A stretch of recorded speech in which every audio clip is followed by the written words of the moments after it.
Hello दोस्तों, नमस्कार। स्वागत है आप सभी का आपके अपने YouTube channel GK study point with clear concept पर। दोस्तों, आज से हम शुरू करने जा रहे हैं अपने चैनल पर इतिहास की क्लासेज। तो दोस्तों, आज हमारे इतिहास की पहली क्लास है और आज से हम अपने इतिहास की चैनल पर प्रतिदिन कंटिन्यूस आपको एक वीडियो यानी एक क्लास इतिहास की कराया करेंगे और आज से हम इतिहास भी शुरू कर रहे हैं। दोस्तों देखिए, हमारे चैनल पर हम प्रतिदिन अब आपके लिए प्रोवाइड करवाया करेंगे प्रतिदिन एक इतिहास की क्लास, एक हिंदी की क्लास, एक इतिहास की क्लास, एक हिंदी क्लास और एक मैथ्स की क्लास। दोस्तों इसके अलावा हम राजस्थान जीके की टेस्ट सीरीज और एक इतिहास की टेस्ट सीरीज भी आपके लिए करवाया करेंगे कम्प्लीटली अपने चैनल पर। देखिए दोस्तों, ये इतनी सारी क्लासेज आपके लिए हम एक साथ प्रोवाइड करा रहे हैं। और दोस्तों आज हम जो क्लास में बात करेंगे इतिहास के सामान्य परिचय के बारे में बात करेंगे। तो दोस्तों अपने इतिहास के बारे में चलते हैं, हमारी बेसिक जानकारी हुई अपनी चैनल की। दोस्तों अगर आपको एक और चीज़ याद रखनी है दोस्तों, इतिहास के टॉपिक की तरफ चलने से पहले आप एक बात का ध्यान रख लें। अगर आप हमारे चैनल पर बिल्कुल आज नए आए हो तो हमारे चैनल को सब्सक्राइब कर लें, हमारी वीडियो को लाइक और शेयर कर दें। देखिए दोस्तों, आप सभी को एक पहला काम ये करना है, वीडियो को लाइक करना है और चैनल को ज़्यादा से ज़्यादा शेयर करना है, वीडियो को भी शेयर करना है दोस्तों। ठीक है दोस्तों, तो देखिए फ्रेंड्स, चलते हैं अपने टॉपिक की और हमारा टॉपिक है इतिहास। सबसे पहले मैं दोस्तों आपको बताऊंगा इतिहास की बेसिक जानकारी के बारे में कि इतिहास क्या होता है, इतिहास का क्या उद्देश्य होते हैं और इतिहास का हमारे प्रतियोगी परीक्षाओं में क्या महत्व है। देखो, प्रतियोगी परीक्षाओं की दृष्टि से अगर देखें दोस्तों, तो इतिहास एक ऐसा सब्जेक्ट है कि प्रत्येक प्रतियोगी परीक्षा में इतिहास से संबंधित क्वेश्चन पूछे जाते हैं, चाहे वो कोई छोटी से छोटी एग्जाम्स हो, प्रतियोगी परीक्षा हो, चाहे बड़ी से आपकी यूपीएससी तक की कोई भी एग्जाम हो। दोस्तों हम इतिहास की क्लासेज में जो इतिहास पढ़ाएंगे वो 0 से लेकर आपको कम्प्लीटली 100 तक पढ़ाएंगे। यानी एक तरीके से कह दें कि छोटी से छोटी जानकारी के साथ में बड़ी से बड़ी जानकारी भी आपको हम यहाँ पे दिया करेंगे इतिहास से संबंधित टॉपिकों के बारे में। बहुत सारी चीज़ें आपको यहाँ पे नई सीखने को मिलेंगी जो आपने कभी देखी भी नहीं होंगी, सुना भी नहीं होगा इतिहास के बारे में। तो इतिहास से संबंधित बिल्कुल नई नई जानकारियों से आपको परिपूर्ण ये क्लासेज होंगी। तो दोस्तों देखिए, सबसे पहले हम देखते हैं इतिहास के बारे में कि इतिहास क्या है। देखो दोस्तों, जो इतिहास शब्द है दोस्तों, इसको हम अंग्रेजी भाषा में हिस्ट्री कहते हैं। क्या कहते हैं दोस्तों? अंग्रेजी भाषा में हिस्ट्री कहते हैं। पहली बात तो ये याद रखना कि इतिहास को अंग्रेजी में हम हिस्ट्री कहते हैं। ये बेसिक सी जानकारी जो सभी लोग जानते होंगे। अब देखिए दोस्तों, इतिहास जो शब्द है, ये इतिहास शब्द संस्कृत भाषा के दोस्तों 3 शब्दों से मिलकर बना है। किससे मिलकर बना है? संस्कृत भाषा के 3 शब्दों से मिलकर बना है दोस्तों। वो शब्द कौन से? इति, धन, हा, धन, आस। ठीक है दोस्तों, अब आपको समझना है कि जो इतिहास शब्द है संस्कृत भाषा के 3 शब्दों से मिलकर बना है। एक पहला शब्द है हमारा इति और दूसरा शब्द है हा और तीसरा शब्द है आस। इति का मतलब होता है दोस्तों ऐसा। क्या होता है? ऐसा ही। और हा का मतलब क्या होता है दोस्तों? निश्चित रूप से।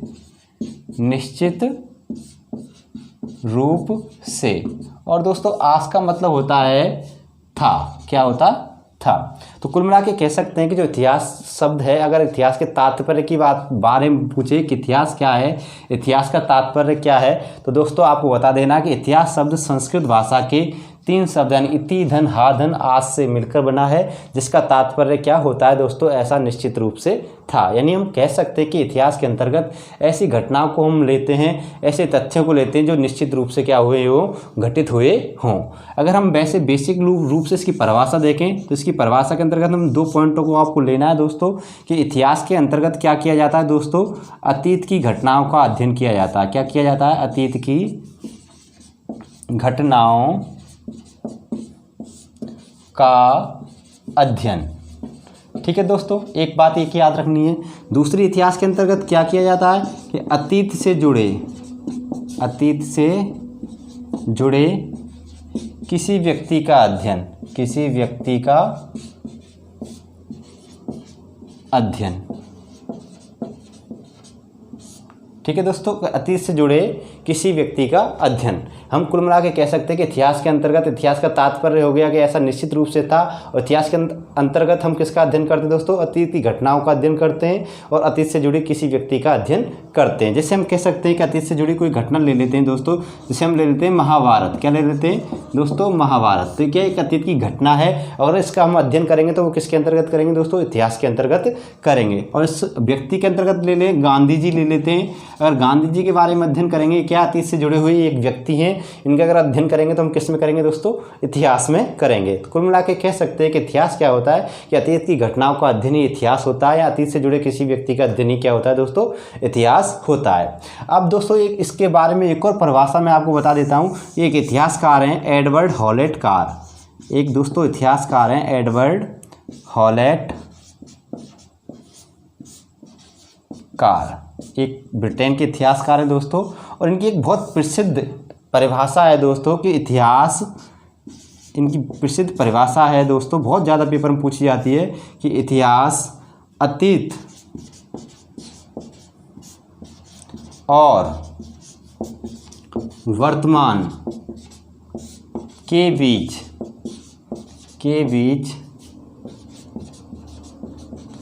अनंत संवाद है। क्या है दोस्तों, अनंत संवाद है। तो कुल मिला के बात कहें कि ब्रिटेन के इतिहासकार थे प्रसिद्ध एडवर्ड हॉलेट कार, और उनकी जो प्रसिद्ध कथन है इतिहास की परिभाषा को लेकर दोस्तों, वो क्या है कि इतिहास अतीत और वर्तमान के बीच में क्या है दोस्तों, एक अनंत संवाद है, एक अनएंडिंग डायलॉग है। क्या है दोस्तों, एक अनएंडिंग डायलॉग है जिसका क्या है, कभी भी समापन नहीं होता है, क्योंकि वर्तमान आगे चलता जाता है और जो अतीत है हमारा वो पीछे होता हुआ जाता है। इसका ना तो कभी समापन होता है और ना ही इसकी क्या होती है दोस्तों, शुरुआत का पता होता है। ना तो शुरुआत का पता होता है, ना ही समापन का। इसी वजह से इतिहास को उन्होंने क्या कहा, अनंत संवाद कहा। और किसके बीच में कहा, अतीत और वर्तमान के बीच में अनंत संवाद कहा। तो ये तो हमारे क्या हो गई दोस्तों, इतिहास के परिभाषाएं हो गई, इतिहास के तात्पर्य के बारे में बात हो गई। अब आगे चलते कि इतिहास के जनक कौन थे, इतिहास को हमारे इस सब्जेक्ट में या इतिहास को हमारे वर्तमान क्षेत्र में कौन लेकर आया दुनिया के सामने, उस सभी तथ्यों के बारे में हम बात करेंगे। तो दोस्तों आपको इसका स्क्रीनशॉट लेना है तो ले लीजिए दोस्तों, फिर उसके बाद मैं इसको इरेज करता हूँ।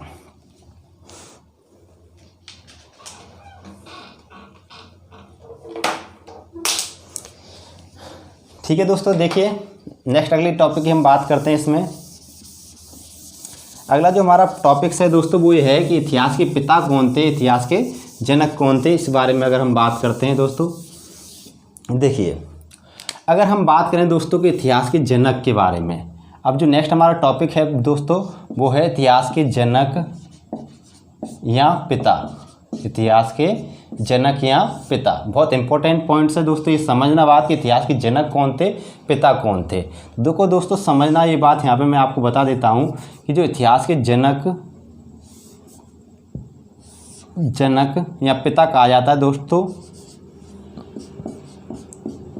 हेरोडोटस को। किसको कहा जाता है दोस्तों, हेरोडोटस को कहा जाता है। एक बात याद रखना, इतिहास के जनक और पिता हैं वो कौन थे दोस्तों, हेरोडोटस थे। और हेरोडोटस की अगर जन्म की बात करें दोस्तों, इनका जन्म कहाँ हुआ था, तो दोस्तों इनका जन्म हुआ था हेलिकार्नेसस में। कहाँ हुआ था, हेलिकार्नेसस में हुआ था। और हेलिकार्नेसस कहाँ पड़ता है दोस्तों, यूनान में पड़ता है। कहाँ पड़ता है दोस्तों, यूनान में। यानी कुल मिला कह सकते हैं कि यूनान का एक शहर था हेलिकार्नेसस, उसमें इनका जन्म हुआ था। और कब हुआ था दोस्तों, अगर आपसे पूछे 484 ईसा पूर्व में इनका क्या हुआ था, जन्म हुआ था। और इनको क्या कहा जाता है, इतिहास के जनक कहा जाता है, यानी इतिहास का पिता कहा जाता है। और एक और बात याद रखनी दोस्तों, अगर इनमें संस्कृत में, इनके संस्कृत भाषा में जो इनका नाम है दोस्तों, उस नाम इन हेरोडोटस है, इस नाम को संस्कृत भाषा में हरिदत्त के नाम से जाना जाता है। यानी संस्कृत भाषा में हेरोडोटस को हरिदत्त के नाम से जाना जाता है। इनका संस्कृत भाषा का जो नाम था वो हरिदत्त था। अब देखो दोस्तों, इनको इतिहास का पिता या जनक किसने कहा था। अगर एक क्वेश्चन पूछ लिया जाए आपसे कि इतिहास का जनक या पिता हेरोडोटस को किसने कहा था, तो याद रखना सिसरो नाम का एक दार्शनिक था। ठीक है, कौन थे, एक सिसरो नाम के एक दार्शनिक थे। और ये दार्शनिक कहाँ के थे, रोमन के थे, यानी रोमन दार्शनिक थे। इन रोमन दार्शनिक ने क्या किया था, हेरोडोटस को इतिहास का क्या कहा था, इन्होंने जनक और पिता कहा था। किसने, सिसरो ने। अगर क्वेश्चन आपसे पूछे कि हेरोडोटस को इतिहास का जनक या पिता किसने कहा था, तो आपको बता देना सिसरो ने कहा था। और सिसरो कौन थे, एक रोमन दार्शनिक थे। हेरोडोटस का संस्कृत भाषा में नाम हरिदत्त है। और हेरोडोटस का जन्म कहाँ हुआ था दोस्तों, हेलिकार्नेसस यानी यूनान में हुआ था 484 ईसा पूर्व। यहाँ तक ये सारे पॉइंट समझ गए होंगे दोस्तों। अब मैं आपको बताता हूँ कि इनके कार्य क्या थे, उपलब्धि क्या थी। देखो दोस्तों, हेरोडोटस की एक प्रसिद्ध पुस्तक थी। क्या थी दोस्तों? हेरोडोटस की एक प्रसिद्ध पुस्तक थी और उस पुस्तक का नाम था दोस्तों द हिस्ट्रीज। द हिस्ट्रीज, ठीक है। इन्होंने एक पुस्तक लिखी द हिस्ट्रीज, और ये कब लिखी दोस्तों? इन्होंने 430 ईसा पूर्व में इन्होंने इस पुस्तक की क्या की दोस्तों? रचना की। 430 ईसा पूर्व में इस पुस्तक को इन्होंने लिखा।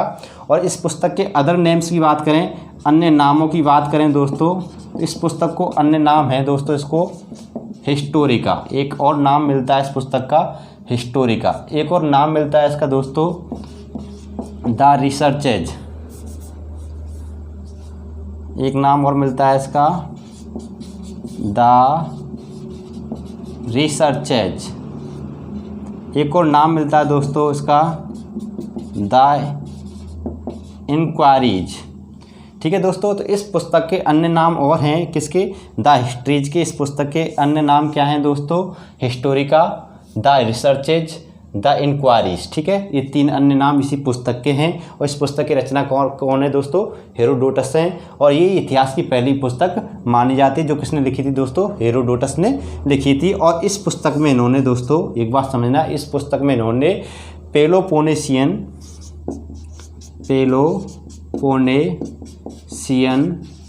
युद्ध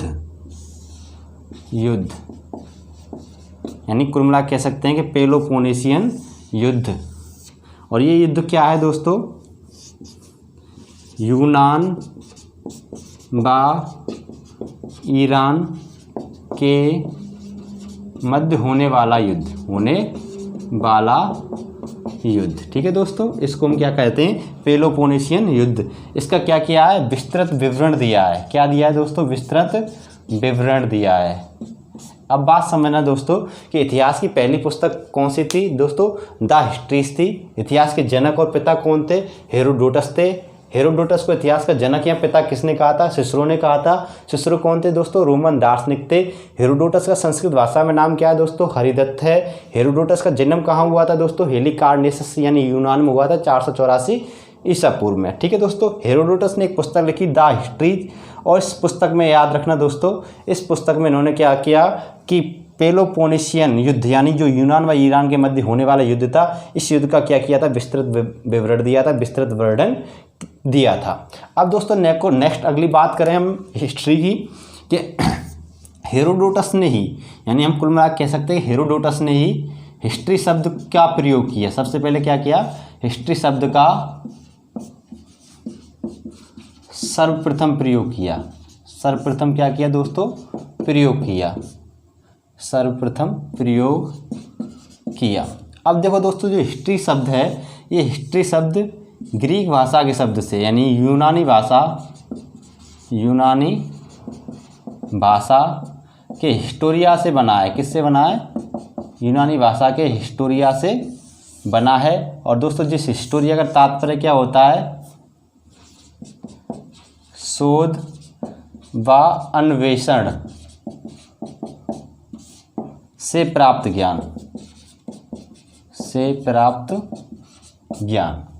यहाँ तक इतनी सारी बातें समझना दोस्तों कि जो हिस्ट्री शब्द है, इस हिस्ट्री शब्द का सर्वप्रथम प्रयोग हेरोडोटस ने ही किया था दोस्तों इतिहास के लिए। और एक बात समझना कि हिस्ट्री शब्द है दोस्तों, ये यूनानी भाषा का शब्द है। और इस यूनानी भाषा में हिस्ट्री शब्द जो यूनानी भाषा का शब्द है, हिस्ट्री शब्द अंग्रेजी भाषा का है। और ये यूनानी भाषा के शब्द यानी हिस्टोरिया से क्या है? मिलकर बना है। हिस्टोरिया से बनाया गया है हिस्ट्री शब्द। एक बात समझना दोस्तों, हिस्टोरिया शब्द जो यूनानी भाषा का शब्द है, इस हिस्टोरिया शब्द का तात्पर्य होता है दोस्तों शोध व अन्वेषण यानी खोजों से प्राप्त ज्ञान। यानी कुल मिला कह सकते हैं हम किसी चीज़ का खोज करें, उसमें शोध करें और उससे जो हमें ज्ञान प्राप्त हो अतीत का, उसी को हम क्या कहते हैं दोस्तों? इतिहास कहते हैं। ऐसा हेरोडोटस का क्या था दोस्तों? मानना था। ठीक है दोस्तों, तो देखिए दोस्तों एक और बात याद रखना कि हेरोडोटस ने ही, अगर आपसे क्वेश्चन पूछे कि हेरोडोटस ने ही क्या किया था? इतिहास को एक अलग से सब्जेक्ट के रूप में स्थापित किया था। अगर आपसे क्वेश्चन ये पूछे कि इतिहास को एक अलग सब्जेक्ट के रूप में किसने स्थापित किया था, तो हेरोडोटस ने ही किया था। तो दोस्तों ये हेरोडोटस से संबंधित इतने सारे तथ्य हैं, मैंने आपको यहाँ पे एक एक तथ्य आपको कॉन्सेप्ट क्लियर करा दिया, यहाँ पे एक एक तथ्य के बारे में बता दिया। दोस्तों इसका आप स्क्रीनशॉट ले लीजिए, बाद में आपको नोट्स बनाने का काम आएगा और एक एक पॉइंट्स का आप बारीकी से नोट्स बनाएं दोस्तों, ठीक है।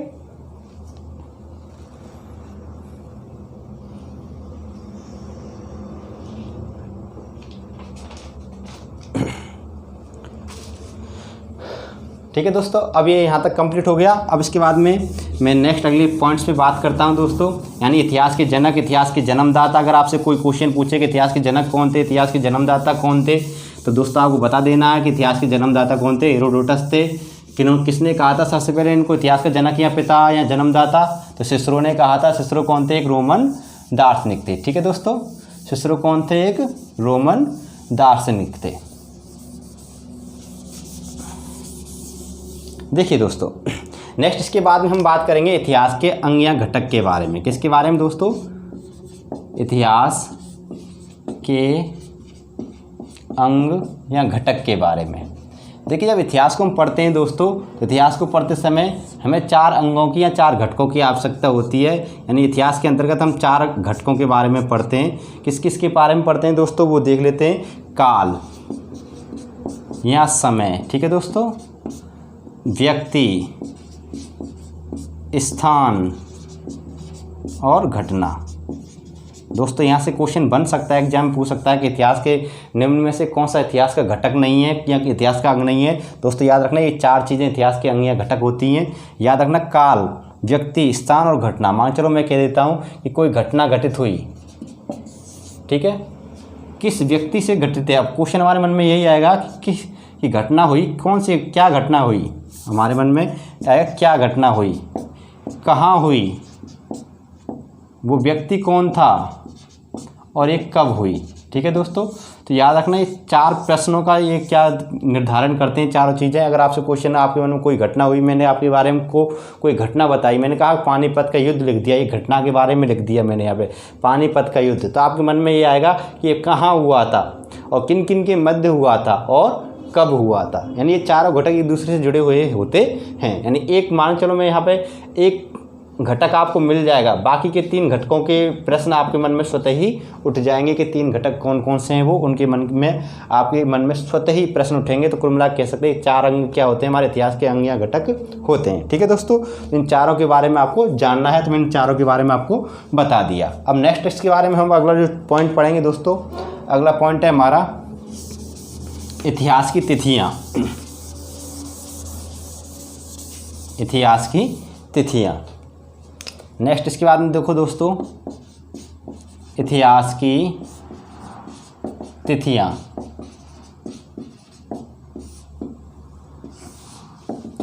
देखिए दोस्तों, इतिहास के बारे में जब हमें पढ़ेंगे तो इतिहास को पढ़ते समय हमें 2 प्रकार की तिथियाँ मिलेंगी।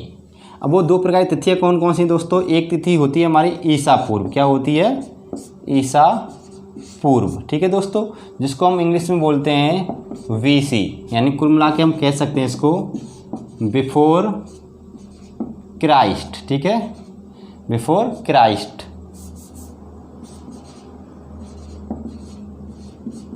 Before Christ. ठीक है दोस्तों, एक बात समझना, वीसी का मतलब होता है बिफोर क्राइस्ट। और एक तिथि होती है दोस्तों ईसवी, इसको बोलते हैं हम एडी, यानी अन्नो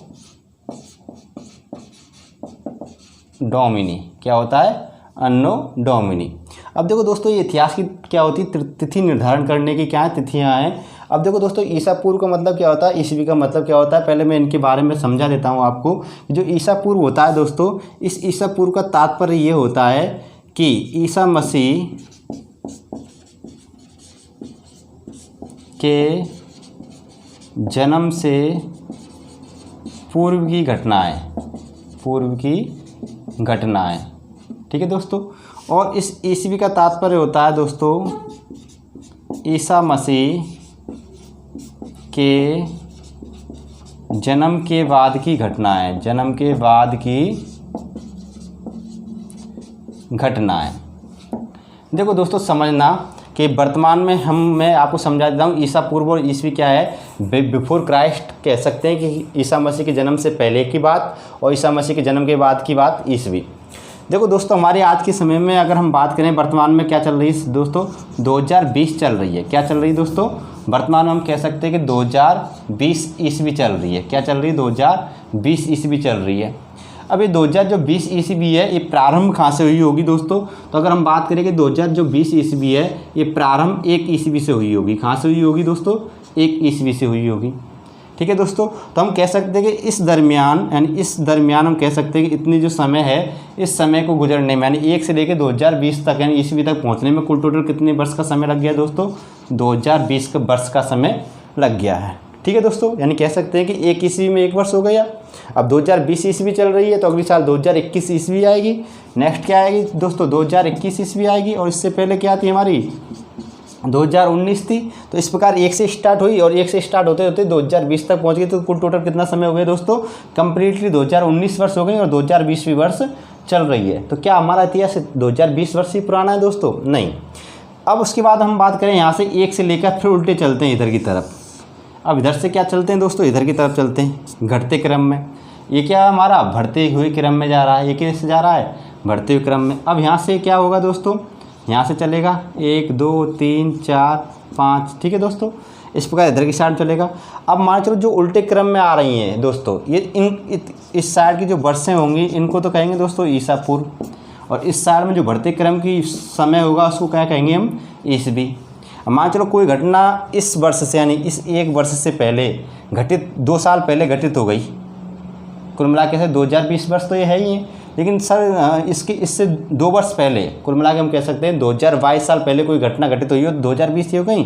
और 2 वर्ष पहले की कोई घटना है इस समय से पहले, इस 1 ईस्वी से, उसको बोलेंगे हम 2 ईसा पूर्व। क्या बोलेंगे दोस्तों, 2 ईसा पूर्व बोलेंगे। ठीक है दोस्तों, तो बात यहाँ तक क्लियर हो गई कि हम कुल मिला कह सकते हैं। और इस 1 ईस्वी में, यानी कह सकते हैं कि जो पहली ईस्वी थी, इसी ईस्वी में 1 तारीख को, पहले 1 जनवरी को और 1 ईस्वी को क्या हुआ था, ईसा मसीह का जन्म हुआ था।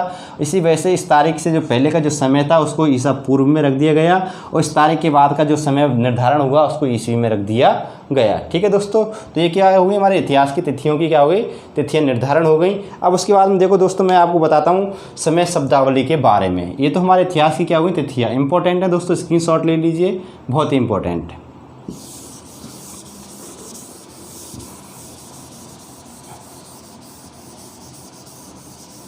अब उसके बाद देखिए समय विभाज, समय शब्दावली के बारे में। देखो समय का शब्दावली के बारे में बता देता हूँ फ्रेंड्स। ये समय शब्दावली, समय शब्दावली, इस चीज़ का भी हमारे इतिहास में जब हम पढ़ेंगे दोस्तों तो प्रयोग मिलेगा। वो प्रयोग क्या है देखो दोस्तों, मैं आपको बता देता हूँ। जब हम इतिहास पढ़ते हैं तो हमें बार बार एक शब्द मिलेगा सुनने को, दशक।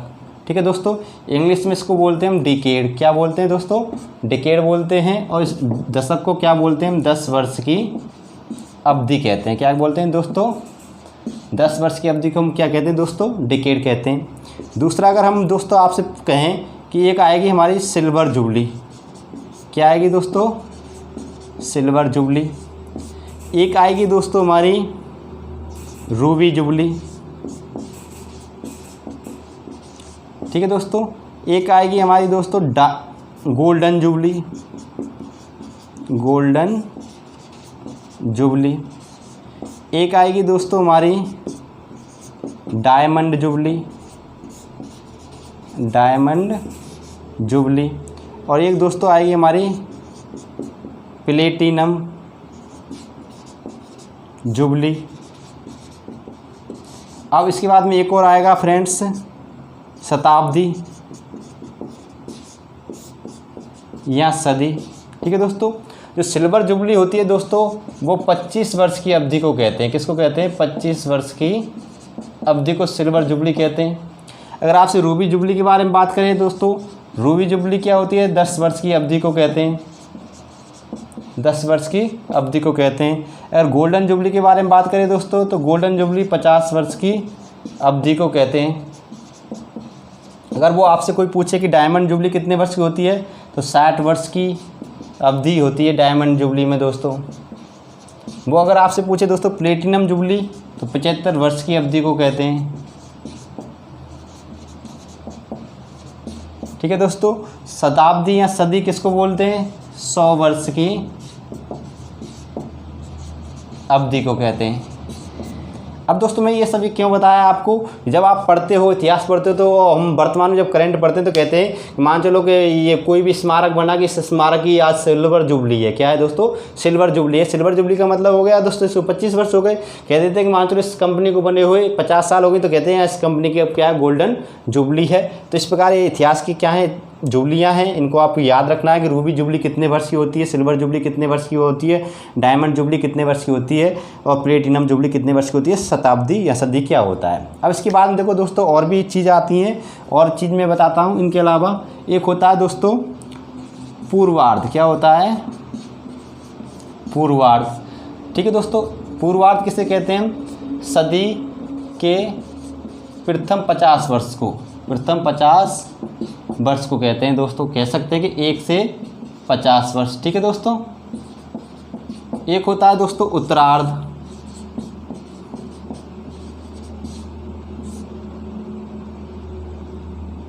ठीक है, उत्तरार्ध में क्या होता है, इसको बोलते हैं सदी के अंतिम 50 वर्ष। ठीक है दोस्तों, 51 से 100 वर्ष। क्लियर दोस्तों। और एक होता है दोस्तों सहस्त्राब्दी। एक होता है दोस्तों सहस्त्राब्दी।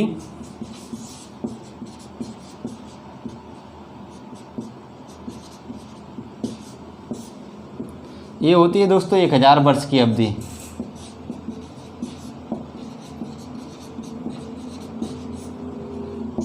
एक होता है दोस्तों हमारा ग्रेट जुबली। ये होता है दोस्तों 2000 वर्ष की अवधि।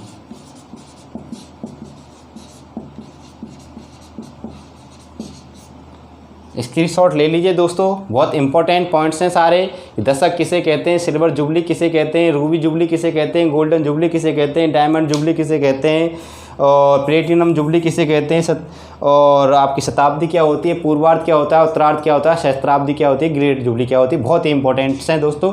इसके बाद में हम नेक्स्ट टॉपिक्स पढ़ेंगे। स्क्रीनशॉट ले लिया होगा दोस्तों।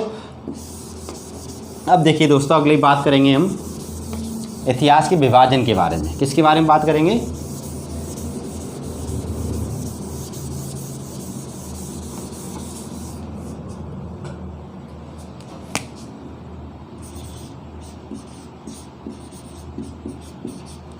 इतिहास का विभाजन।